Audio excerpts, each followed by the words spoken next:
Hey everyone, welcome back to another quick and very interesting tutorial where in this quick tutorial I'm going to show you how you can fix the issue of your laptop is plugged in but it's not charging or if the battery percent is frozen on a specific point.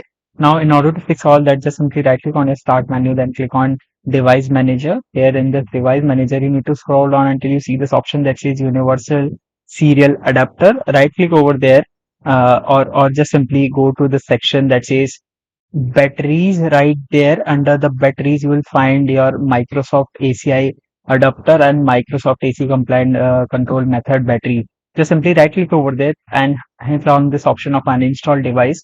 Don't worry, it's totally safe. Then click on this battery section and click on this option that says scan for hardware changes. It will refresh the list and reinstall your drivers. Now if you're facing any issue related to that, it will definitely get solved. Alright, so that's it for this tutorial. I hope this video will be helpful for you. Make sure to hit the like button and subscribe button for more such helpful and interesting tutorials. See you in the next one. Take care.